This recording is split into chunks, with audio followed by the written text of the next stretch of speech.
なぜドリームキャストがゲーム業界で最後成功し得なかったのかという答えは僕もよくわからないです。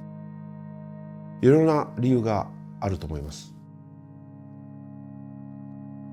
やっぱりソニーのプレイステーション2を見てて本当に思うのは、筐体がすごく薄くてスマートでものすごく密度が高いものをソニーは出してきたけど、ドリームキャストは、セガはそういうハードウェアの、アセンブラーであってもハードウェアのデベロッパーではないから、それなりに頑張って高い部品やらを一生懸命買って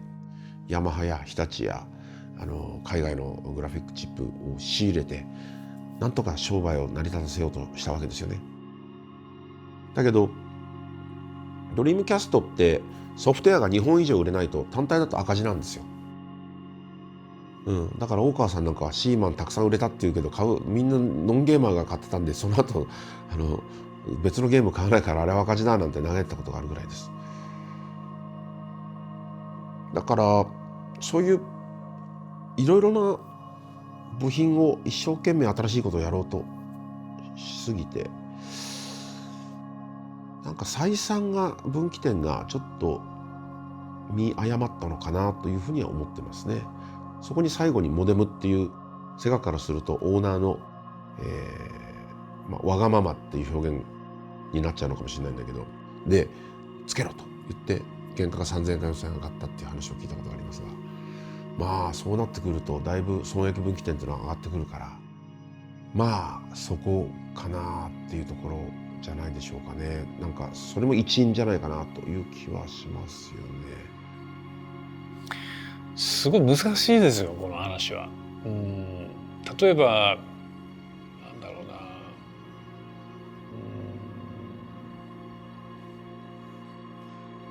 いろんななんていうかな、理由を挙げようと思ったらいろいろあるのかもしれないんだけど、すごくなんていうか本質的で自然な話をすれば、もしかするとセガはその自分たちの力を過信しすぎたのかもしれない。つまり、別に過信してるわけじゃないと思うんだけど、やっぱり中でゲームを作ることができる人がたくさんいるわけじゃないですか。でそうするとその自分たちのなんていうかなものをなるべく売ろうとか広げていこうって考えてしまうのがどうしてもやっぱ本能的にやっぱりそういうふうになってしまうと思うんですよ。どんな会社であってもどんな人であっても。でたまにじゃあなんでプレイステーションが成功したんだろう最初の。あの時のソニーのプレイステーションは中でゲームを作れる人っていうのはほとんどいなかった。逆に言うと周りの人たちが俺が作って応援しようっていうなんかそういうなんか一つのなんか磁力っていうかマグネットがあったような気がするんですね。でだからなんていうかな、それがまた新しいケミストリーをたくさん生んでいって、なんかもっと多くの人に社会に愛されていくっていうようななんかそういうなんかイントロもあったような気がするんですよ。であれを見てるとなんていうかな、仮に例えば強かったとしてもゲームを作るクリエーションの力がそれだけで成功するかっていうと、多分プラットフォームっていうビジネスだったりとかドリームキャストっていうハードウェアだったりが成功するとは限らないっていうことだと思うんですよね。これがやっぱりなんていうかな、本当に世界の難しいところだと思います。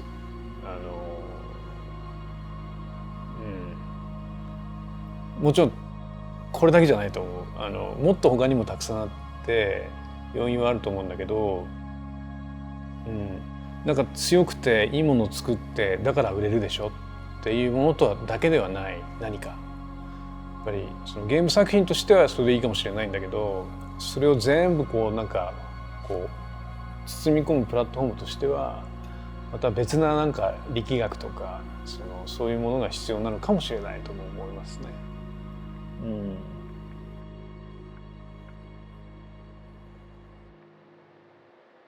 ピュアにやっぱりそのソフトウェアを作る側としてはお客さんが手に入れたいって思うものがやっぱり提供し続けることができなかったっていうのが、まあそれしかないのかなと思いますね。なんでハードはハードでいろんな可能性を秘めた、箱ですけど、でもお客さんが最終的に手に取る動機はソフトウェアだと思ってるので、そこは僕が個人的に思うのはドリームキャストの箱に耐えうれるだけの遊びの提供を自分たちができなかったっていうところかなと思います。そこはまあそうですね、申し訳ないって言うしかないですかね。結構やはり分析とかは目にしますし話も聞きますしっていう状態なんですが、まあ私はやはりセガの中の人間でこのハードを生かすタイトルを作れと言われて、そのハードを与えられて年月を与えられて人材を与えられてやってきたけども、やはりその思った通りの成績販売数を上げられなかったので、まあ、一番やはり自分たちの、作るもののそうですねが、まあ、不甲斐なかったと言いましょうか、そのハードの良さに見合ったものがタイトルが作れなかったのかなっていうのがありますので、そこが一番、私たちにしてよりはそこが敗因で、確かにまあキラータイトルがないとかいろいろ言われますけども、キラータイトルは私たちが作らなきゃいけなかったので、それが作れなかったんだっていうのはやはりちょっとセガの開発としての力不足だったところなのかなとは思っています。ユニークなソフトたくさんあるんですけども、お客さんがこのソフトを遊びたいんですって最初から思ってるソフトのラインナップは多分十分に揃えられてなかったのかもしれないなっていうのと、ドリームキャストを持っていることでできることってゲームとインターネットがちょろっとできる感じなんですけども、当時その後にプレイステーション2って DVD プレイヤーだったんですね。なんで DVD プレイヤー買うついでにゲーム機買えるみたいな、ちょっとそういう付加価値もあり、あとプレイステーション1のゲームが遊べるっていう付加価値もあり、結構な付加価値があったハードが後から出てきちゃったっていうのもあって、完全に出る杭を打たれてしまったような感じがしますね。なんでセガサターンのゲームはドリームキャストでは遊べないので、セガサターンの時にもたくさんいいゲームもあったんですけど引き続き遊べないし、いろいろ対比されると、いやちょっとやっぱプレステの方がいい、プレステ2の方がいいかなとかいうのが流れ的にあったような気がします。ハードウェア的には性能とか抜群にいいものだと当時も今も思ってますし、そんなにソウルキャリバーを褒めていただく以前にドリームキャストのハードがいいからこそああいうふうないいソフトが作れたんじゃないかなと思ってるぐらいなんで戦略的にいくとその先に待ってる予想だにしえないなんですかね、さらにいろいろな付加価値のついたハードに杭を打たれてしまったような気がしますね。その意味においてはなかなか素晴らしいハードです。ソウルキャリバーが実証してるけどもね、プレステがあんなに後ろにずれ込んじゃったのはドリームキャストのね存在があったからだと私は勝手に思っております。結局プレイステーションがどうやってドリームキャストに勝ったかっていうところ DVD がつくのかね、なんかいろいろもう本当に研究し尽くして出してきた感があったので、それまでの時間を稼いでくれたっていう意味では十分素晴らしいハードだったと思います。やっぱね、自分で話してて思ったんだけどね、私は野球でいうとね直球があんま好きじゃないんですね。ドリームキャストは素晴らしい剛速球の直球です。設計としてはね。だからそれが見てて普通だなというのが、私の偏った意見なもんですから、ハードとしてはなかなか本当にねよくできたと思いますよ。いくつかあってね、口座がこっちから出てるとかね、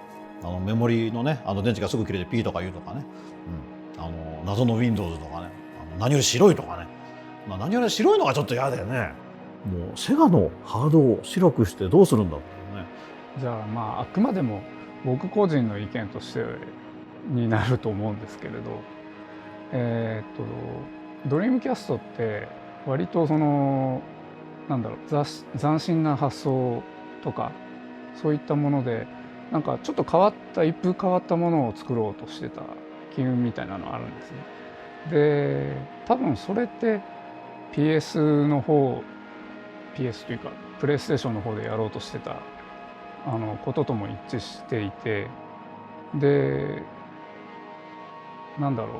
う、簡単に言うとそのセガはおしゃれになろうとしていたのかなという気はするんですね。ところがやっぱりセガのファンって割とコアなゲームファンが多くてもっとなんだろうマニアックなゲームがやりたかったのかなってそんな風にも思うんですね。でむしろその無理してスーパーファミコンとかプレイステーションとかに近づこうとしないでメガドライブのように極まったそのマニアックなゲームを続けている方が良かったのかもしれないですね。その日、セガエンタープライゼス専務湯川秀和は驚くべき街の声を耳にした。セガなんてダッセよな。プレスの方が秋元さんが入ってらっしゃって外部取締役だったので、あの方のお力を借りてやはりその宣伝の担当の方ももともとは映画の、宣伝をやってらっしゃった方がセガに入社されて、で秋元さんと一緒にやはりその作られていたので、映像的にも面白いものが作られましたし、コピーについてもやっぱり面白かったし、ちょっとその今までセガが歩んできたそのゲームの宣伝とはまたちょっと一歩違うところにやっていたので、我々自身も内部にいて次はどんな CM かかるのかなってちょっと楽しみになるようなものだったので、それもいわゆる一般のお客さんたちにも受けてもらったなっていうのがなんか当時の思い出としてはありますね。当時としても CM の本数とか、そういったものは多かったですし、良くも悪くも自虐的な CM っていう意味で話題は結構あったと思うんですね。ただやっぱりどうしても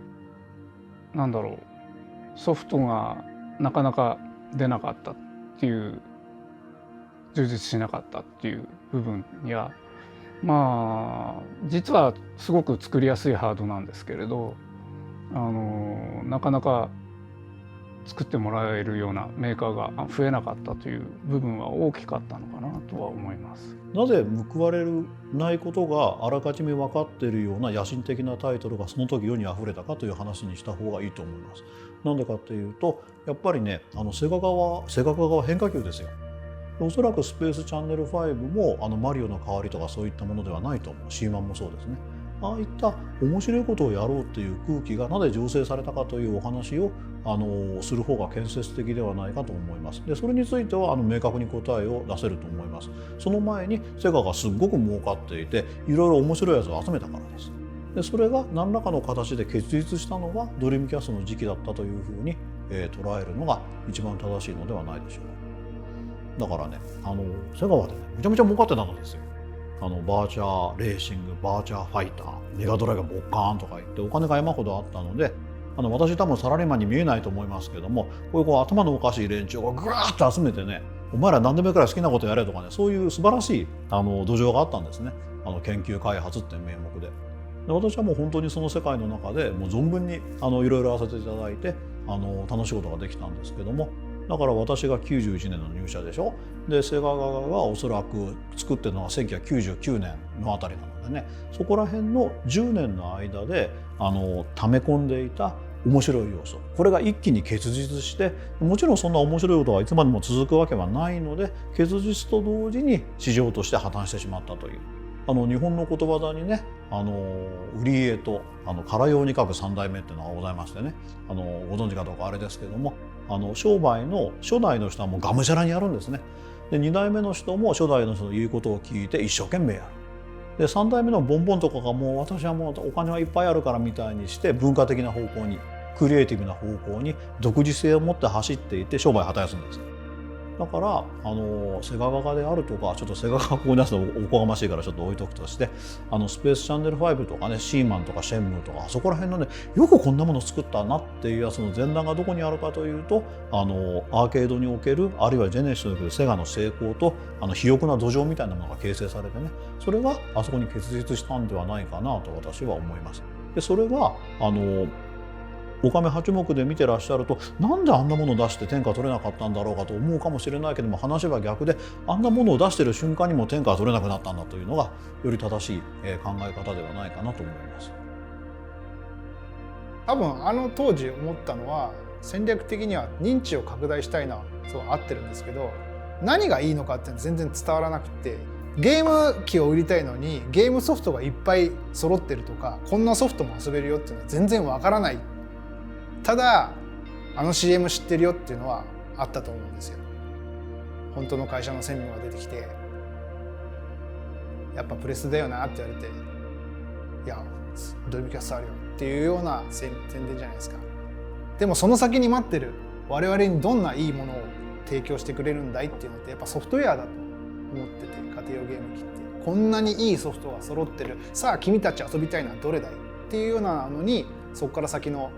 宣伝戦略ってなっていったような気がするんですね。他のメーカーさんを考えると、結局そのハードウェアはもちろんいいハードだって分かるけど、ハードウェアだけでは何も遊べないので、そこから先にあるソフトウェアって何だろうかで、ユニーク、見たこともないようなユニークなソフトウェアだけ並べててもそれはよく分からないし、やっぱり先ほど言ったように定番アイテムもある程度揃えなきゃいけないだろうし、そういう意味ではラインナップ、こんだけのラインナップ揃えてるからさあこのハードを買いなさいよっていう戦略ではなかったのかなと思ってて、それよりも前にセガってまだいるよとか、セガのハードを忘れないでねっていうような戦略だったと思うんですよね。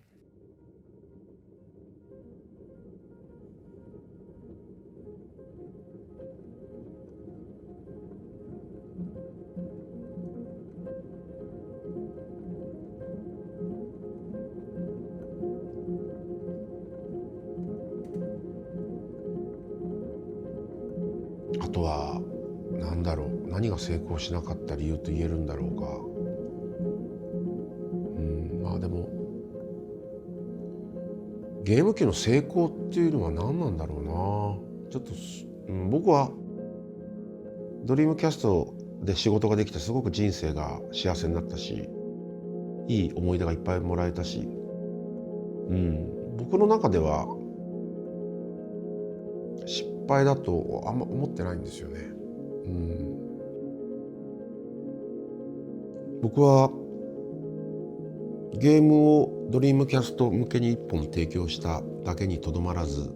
セガの顧問という職に就くことになったんですね。ですから、シーマンをリリースした後も、セガの役員のフロアに僕の部屋が1個あったぐらいで、最高経営会議っていう場所にも出させてもらったり、自分はあまりその会議で役に立つことできなかったんですけど、たくさんのセガのものを内部から見ました。でやはりセガという会社がそのものがちょうどあの時期に転換期がたくさん迎えてた、もう激動の時代だったというふうに印象を受けました。具体的には中山さんっていうセガをずっと作ってきた社長さんが引退をして会社を辞めて、もともと出資をしてきた大川さんという人がその夢を叶えるために新しく入ってきて、そういうプロセスの中でいろいろおそらく会社の中での成長に向けての葛藤があったと思いますし、スタジオのクリエイターたちもそういうことでその予算編成だとかいろんなもの揺れてたんだと思うんですね。そういうのを見るにつれて、会社って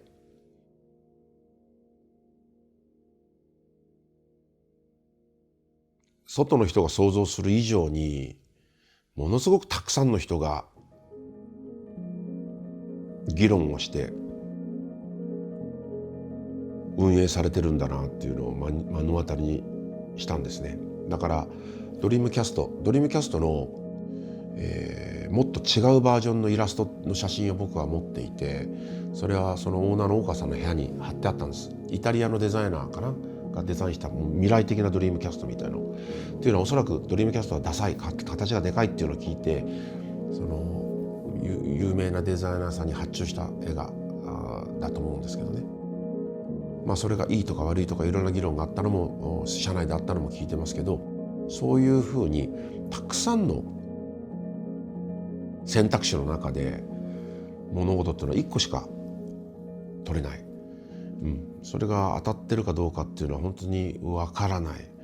だけどセガっていう会社は本当に苦しんでましたね。その組織が変わるドリームキャストのタイミングでね、最後その大川さんが亡くなる。それとともにもうセガはだいぶハードを諦め撤退していくっていう末路をたどるんでしょうけれども、僕は会社っていうのは綺麗事じゃないなっていうのを学びましたし、その中であれだけ面白いものを作るっていうののエネルギーがどれだけか、それは想像してるよりももっとすっごい世界ですけど、彼らセガの人たちは素晴らしいなっていうふうに思いましたし、よくその状況で物を出し続けたなっていうのに思いましたね。企業としての売り上げとかそういう側面では成功しなかったとは思うんですけれど、作ってる我々の方からするとそれほど失敗したという感覚はないんですよ。ゲームハードとしての寿命は確かに長くはなかったんですけれど、やっぱり自分でも「イカルガ」というタイトルをあのレベルで完成させられたっていう意味ではハードウェアは完成しているというかうまくいっているんですよ。だから確かにセールスの意味ではうまく立ち回れなかったかもしれないんですけれど、ドリームキャストというハードウェアとしての存在意義っていう上では僕たちの上では成功してるんですね。それもあってちょっと単純にセールスの数とかそういう部分で失敗っていうふうにはどうしても考えづらくて、そこら辺はちょっと複雑ですね心境的に。ドリームキャストでもう少し作りたかったが、私結局1作しか作っていないのでもう少し作りたかったかなと思いますね。多分ドリームキャストは3年か4年ぐらいでハード生産を終了していると思うので、多分今いるセガのメンバーでも多くても2タイトル、3タイトル作ってる人いるかなと思うぐらいしか多分ソフトタイトルとしては作っていないんじゃないかなと思うので、すごく作りやすいハードだったし、もう少し活かせることを企画できて作れたらばもっとヒットさせられたタイトルが作れたんじゃないかなっていう気持ちは今でもあります。私とかは要するにもう今までメガドライブであるとかサターンであるとかでセガのハードは長いこと作ってきたので、そこまでやり残した感って自分の中にはあまりないですね。ただハードとしてはすごくいいハードだったと思うので、ドリームキャストは。でもうちょっとせっかくいいハードを作ってもらったのにそれを生かしたソフトを作れなかったっていうのはちょっと心残りってさっきも言いましたけど本当にそうは思っていますし、RPG だとやはり少なくとも2年ぐらいはかかってしまうので、それを考えるともう一作作るにはもうあと3年ぐらいは必要だったんじゃないかなと思ってしまうと、ちょっとやはり惜しかったなと思いつつも、でもドリームキャストでエターナルカディアっていうタイトルを出せたのは良かったなと思う気持ちもありますね。それはセガの人間として思うわけですよね。セガの水口はそういうふうに思う。なんとかまだやれる方法がないかなって。でもゲームクリエイターとかプロデューサーとしての水口っていうのはこの作り上げたスペースチャンネル5とかレズとかスペースチャンネル5-2とかなんかこのコンテンツをとにかくもっと多くの人に遊んでもらいたいって思うなんかそのプロデューサーとしての気持ちっていうのもあるわけですよ。だから例えばそれって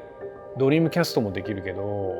他のプラットフォームもできるとなればもっと多くの人が遊んでもらえる。でこれってゲームのことだけを考えればすごいいいことですよ。でだからなんていうかな、それが同時にやってきたんですっごい複雑な気持ちでしたね。なんかどういうふうになんていうかな、捉えたらいいのか本当にちょっと分かんなかったけど、でももうやめるってことはもう決定っていうふうに最初来たんで、だとしたらもう頭を切り替えるしかないなっていうふうに思って、当時のスタッフとかに、とりあえず何か言った記憶がありますね。何かそのポジティブなことを少しでもなんか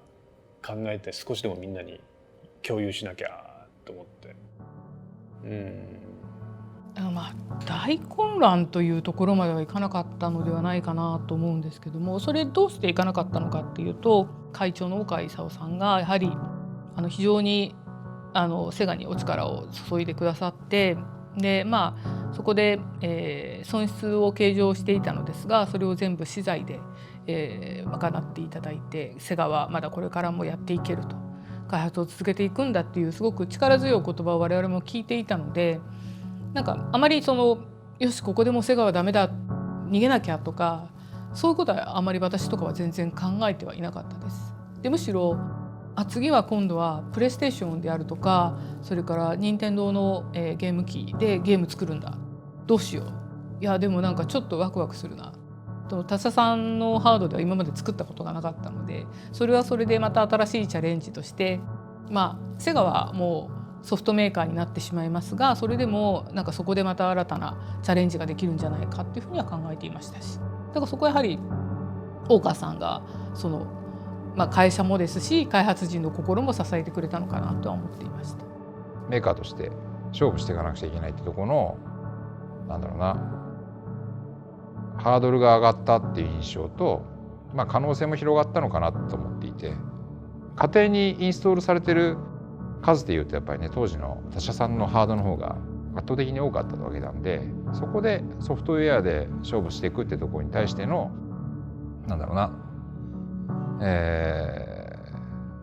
チャレンジしやすさとハードルの高さの、両方あって、良い点も悪い点も噛み合わせてなんて言うんだろうな、身が引き締まる思い。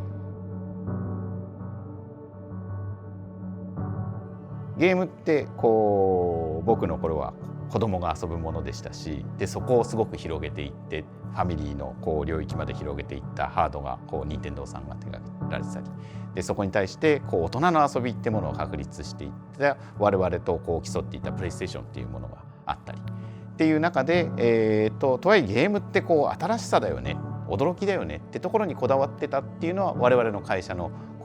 やはり良いところだったんだろうなと思いますし、それが一つドリームキャストってものにも反映していて、そのマインドだとかソウルだとかっていうものがその後のゲームを作る人たち、それを体験した人たちに、そのライバルの出してきた引き出しとは別の引き出しってものを作ってくれてたら、それはとても僕は嬉しいなとそう思ってますし、そう願ってます。ハードから発信された新しいデザインが今のなんですかね、いろんな世界中のクリエイターたちに与えた影響っていうのは結構大きいんじゃないかなと思っていて、なんでハードが成功した失敗したじゃなくて、そのゲームを介したエンターテインメント業界に対してプラスになることをできたんじゃないかなっていうところは思いますよ。なんかちょっとお話を聞いてると、ドリームキャストに特別なストーリーであるとか、特別な勝敗を分ける判断ミスであるとかがあると嬉しいなみたいな話になっちゃうけど思うんですけども、もちろん人によるとは思うんですけども、私はあんまりそこにドラマチックなものを見出さない、考えでございます。そうだね。でもちょっと肯定的に言うならば、やっぱりシェンムーとねインターネット接続を打ち出したとかね、あとこうひいき目に言うとセガ側みたいなのが面白いものも作れる余地があったっていうのが、これはこうひいきのね引き倒しで語ると多少あるかなっていうところでしょうか。改めて考えてみますと当時のドリームキャストのこう良かったところっていうのは、作ってるゲームが今でいうこうインディーズのスピリットを持ったまま、ただそこに予算だとか経験を持った人間だとかがいて次々こう大掛かりなものを出していくような、そういうハードというかそういう状況だったんじゃないのかなと今振り返るとそう感じます。ハードだからこそ取り組みだったからこそ生まれたソフトとかっていうのもたくさんあると思ってて、それがいろいろなソフトに影響して今日を形成してるんだなっていうのを感じることがあって、私に関して言えばそのドリームキャアーケードのソウルキャリバーとドリームキャスト版のソウルキャリバーセットでソウルキャリバーという製品がなかったら、今日こうやってインタビューを受けることもなかったので、そういう意味では思い出深い非常に価値あるハードだというふうに思ってますし、今でもすごい感謝しかない。で当時関わってくれた人、あとセガさん含めて本当にありがとうございますとしか言いようがないくらい感謝しかないですね、ハードに関しては。過去ってもう変えられないじゃないですか。なんで僕は未来を変えていきたいと思うんで、ドリームキャストがああいう結果になったっていうのはさっきも話した通り、やっぱりソフトウェアがいいものが提供できなかった、お客さんのニーズに応えられるものが提供できなかったっていうのが、まあそれしかないと僕は思ってるので、次、今の時代に合うコンテンツでお客さんのニーズに合う、欲しいと思うコンテンツを提供するってところが、まあ過去の学びから生かして